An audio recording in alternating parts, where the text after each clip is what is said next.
In a previous video, we built the Liberty Engine 5.0, a self-sustaining generator capable of producing more energy than it consumes. Many criticized it for violating the laws of thermodynamics, but our prototypes operate at a quantum level thanks to the composition of their rotor. In this video, we'll show you a never-before-seen shot of the generator outdoors, where we'll put it to the test and take measurements.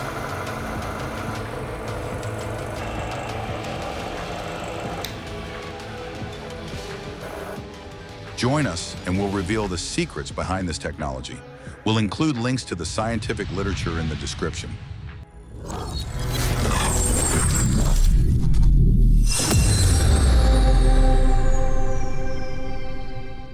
For this test, we'll travel to a rural area with no external power supply.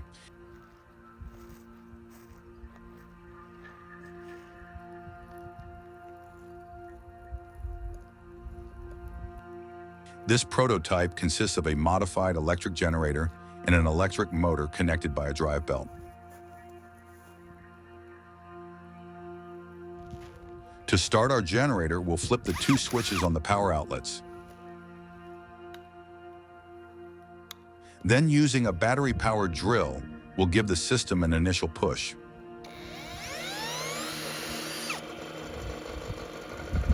As the generator starts, it injects an electric current into the power outlets. The electric motor is also connected to one of these outlets. Therefore, when it begins to generate energy, the motor starts and, through the drive belt, transmits that motion back to the generator, feeding the system back indefinitely.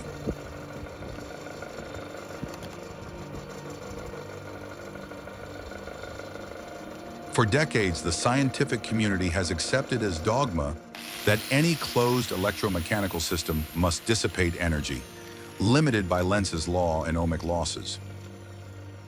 But what if that limit isn't a universal law, but rather a consequence of the conventional materials we use? In the quantum realm, especially in materials that exhibit macroscopic coherence, such as superconductors, the rules change. That is, the laws of thermodynamics, as we are accustomed to them, don't apply. And this is where the material that makes up our generator's rotor comes into play. It's not a conventional metal piece.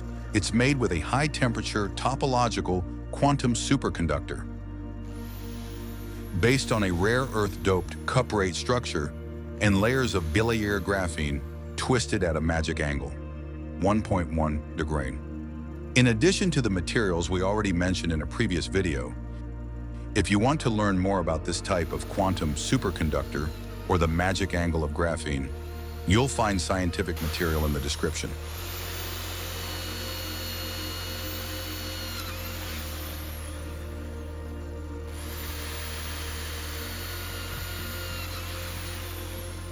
When neodymium permanent magnets rotate in front of this superconducting rotor, they do not induce eddy currents because there is no resistance.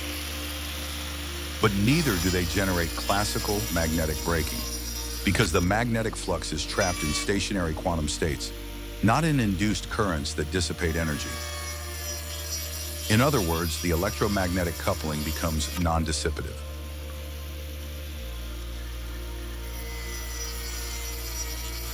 The generator continues to produce voltage thanks to the change in magnetic flux according to Faraday's law, but without any measurable resistive torque on the shaft. This does not violate the first law of thermodynamics because energy is not created. It is extracted from the quantum fluctuations of the electromagnetic vacuum, as predicted by quantum electrodynamics in coherent states outside of equilibrium.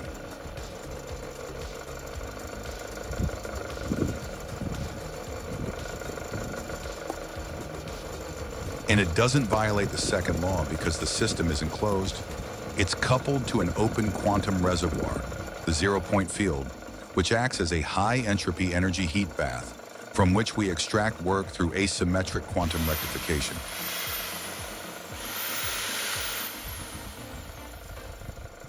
This principle is already observed in the Josephson effect, where current flows without voltage.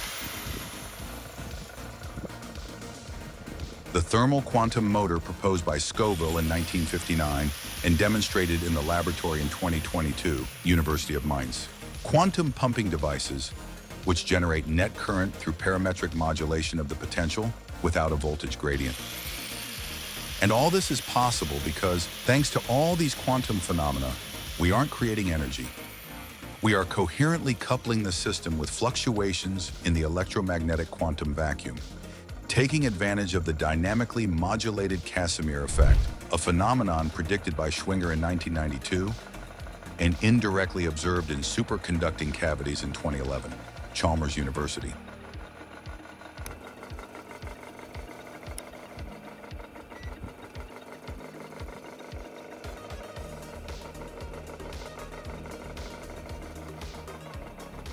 We're not even the first to try.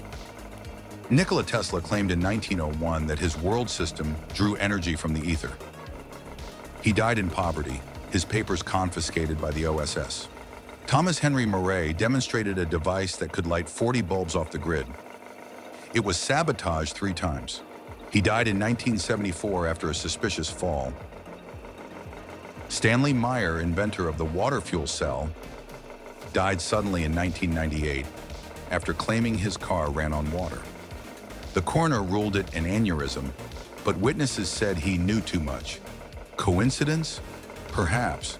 But what is certain is that every time someone challenges the dominant energy paradigm, they disappear, are ridiculed, or are accused of fraud, without ever being allowed independent verification. Here is the real-time data. Here is the system working. And here is the energy, free, clean, and finally, proven. Finally, when we turn off the switch, the motor stops receiving electrical current and the system stops.